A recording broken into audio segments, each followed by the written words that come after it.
Alhamdulillahirrabbilalamin. Bertemu kembali dengan Bu Nisa pada pembelajaran matematika kelas 3. Anak hebat, sebelum kita mulai belajar sebaiknya kita berdoa terlebih dahulu. Mari sikap berdoa. Berdoa mulai. A'udzubillahi minasyaitonirrajim. Bismillahirrahmanirrahim. Raditu billahi robba wa bil islami dina wa bi muhammadin nabiyya wa rasulah rabbi zidni ilma warzuqni fahma amin. Oke, sekarang kita akan memulai pembelajaran pada tema 8 ya, pada tema 8 dengan judul Praja Muda Karana. Silahkan anak-anak bisa membuka buku paket tematik tema 8 Praja Muda Karana atau buku 3H. Nah, pada kesempatan kali ini kita akan belajar tentang sudut, kaki sudut, dan titik sudut. Apa yang dimaksud dengan sudut? Perhatikan ilustrasi berikut. Setiap hari Senin, Sekolah Udin mengadakan upacara bendera. Setiap peserta memberi hormat saat bendera dikibarkan sebagai tanda penghormatan. Perhatikan gambar berikut. Pada saat posisi hormat, apabila kita tarik garis dari lengan atas dan lengan bawah dan bertemu di satu titik, maka akan membentuk sebuah sudut. Lalu, apa itu sudut? Mari kita pelajari bersama-sama.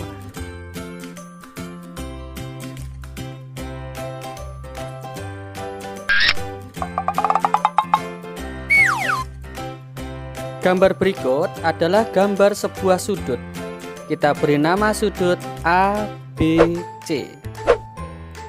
Dari gambar tersebut, maka bisa kita tarik kesimpulan sudut dibentuk oleh dua buah garis lurus. Kemudian, posisi kedua garis saling bertemu atau berpotongan, membentuk titik sudut. Kemudian, antara dua buah garis terdapat jarak. Jadi, bisa kita simpulkan, sudut adalah daerah yang dibatasi dua buah garis lurus yang saling bertemu atau berpotongan membentuk titik sudut. Sudut adalah daerah yang dibatasi oleh dua garis yang berpotongan di satu titik. Coba perhatikan gambar di bawah ini. Daerah yang dibatasi oleh dua garis. Di sini Bu Guru memiliki dua garis. Garis pertama dan garis kedua.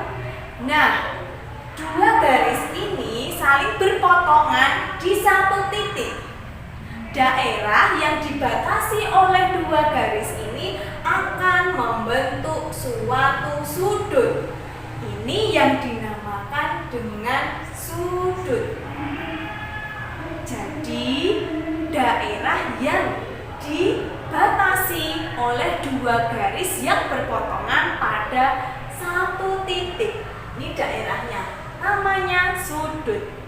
Selanjutnya, apa yang disebut dengan kaki sudut? Kaki sudut adalah dua garis yang bertemu di satu titik dan membentuk sudut. Kalau Bu Guru punya gambar yang seperti ini, berarti mana yang dinamakan kaki sudut? Yang dinamakan kaki sudut adalah yang di sini.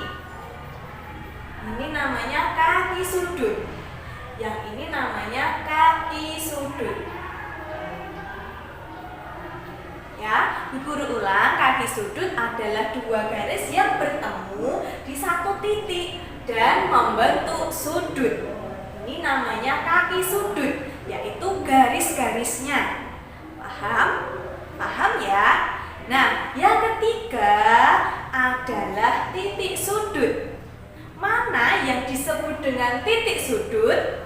Nah, titik sudut adalah titik yang berada pada sudut jika kita menggunakan gambar ini, mana yang disebut dengan titik sudut? Yang disebut dengan titik sudut adalah yang di sini. Ini namanya titik sudut. Nah, itu adalah pengertian dari sudut, kaki sudut, dan titik sudut. Coba sekarang Bu Guru mempunyai gambar yang seperti ini. Bu Guru memiliki dua garis, ya, memiliki dua garis. Apakah ini disebut dengan sudut?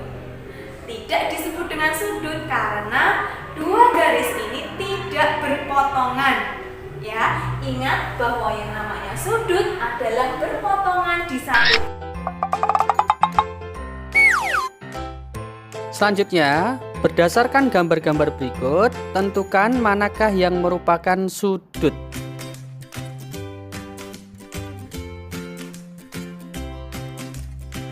Gambar yang A, kita lihat terdapat dua garis lurus kemudian bertemu di satu titik.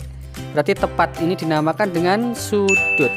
Gambar B, terdapat dua buah garis tetapi tidak berpotongan atau bertemu, maka ini bukan sudut. Yang C, terdapat dua garis berpotongan atau bertemu di titik, berarti dinamakan sudut.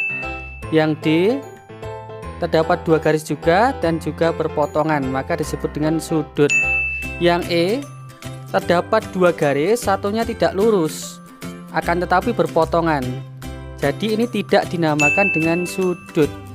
Kemudian yang F, kedua garisnya melengkung meskipun berpotongan, ini juga bukan dinamakan dengan sudut.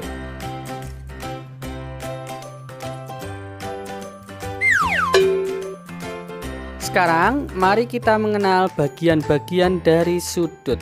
Yang pertama, sudut berikut disebut dengan sudut ABC. Cara penulisannya, titik pertemuannya yaitu titik B letaknya berada di tengah-tengah. Kemudian garis AB dan garis BC disebut dengan kaki sudut. Sedangkan titik B merupakan pertemuan antara garis AB dan BC, disebut dengan titik sudut. Selanjutnya, terdapat jarak antara kedua buah garis, maka ini dinamakan dengan besarnya sudut dengan satuannya adalah satuan derajat. Tahukah kalian, meskipun garis diperpanjang, maka besarnya sudut akan tetap sama. Ya, itu tadi adalah bagian-bagian dari sudut.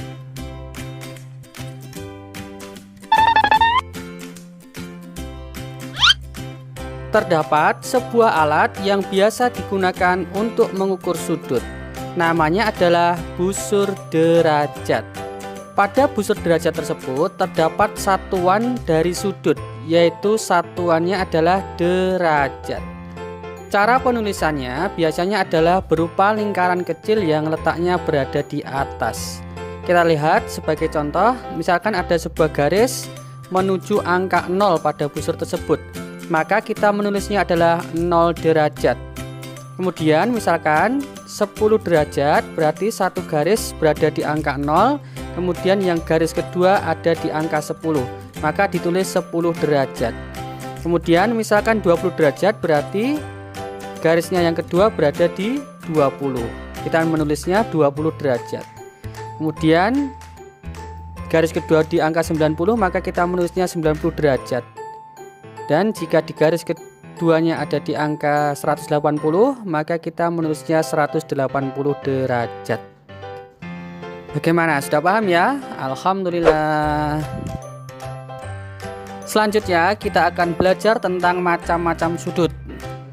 Sudut yang pertama yaitu sudut siku-siku. Kita lihat terdapat dua garis lurus yang berpotongan membentuk sudut 90 derajat. Ini dinamakan dengan sudut siku-siku. Jadi sudut siku-siku adalah sudut yang besarnya 90 derajat. Sudut kedua, sudut lancip. Kita lihat ternyata dua garis lurus yang berpotongan membentuk sudut yang kurang dari 90 derajat dan lebih dari 0 derajat. Jadi sudut lancip adalah sudut yang besarnya lebih dari 0 derajat dan kurang dari 90 derajat. Selanjutnya sudut tumpul. Kita lihat bersama. Besarnya lebih dari 90 derajat tetapi kurang dari 180 derajat. Jadi sudut tumpul adalah sudut yang besarnya lebih dari 90 derajat dan kurang dari 180 derajat. Sudut keempat yaitu sudut lurus. Dua garis bertemu membentuk garis lurus sehingga besarnya adalah 180 derajat. Jadi sudut lurus adalah sudut yang besarnya 180 derajat.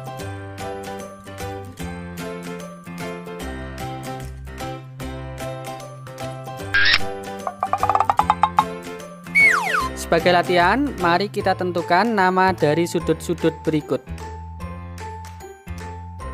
Yang pertama, ya, ini lebih kecil dari 90 derajat, berarti dinamakan dengan sudut lancip. Kemudian yang kedua, ya ini tegak lurus ya, maka dinamakan dengan sudut siku-siku. Nomor 3, ya, kita lihat bersama-sama, ternyata lebih besar dari 90 derajat.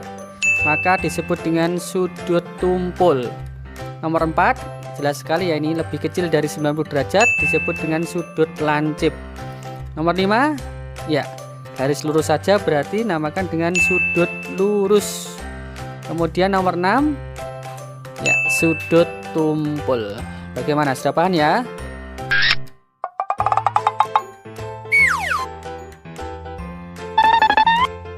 Sekarang perhatikan soal berikut. Siti mulai belajar di sekolah pukul 7. Sudut terkecil yang terbentuk oleh kedua jarum jam tersebut adalah sudut. Kita lihat dulu, jarum panjangnya ada di angka 12, kemudian jarum pendek di angka 7.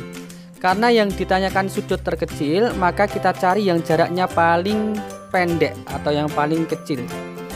Kita lihat, ternyata sudut yang terbentuk adalah ya sudut tumpul karena lebih besar dari 90 derajat.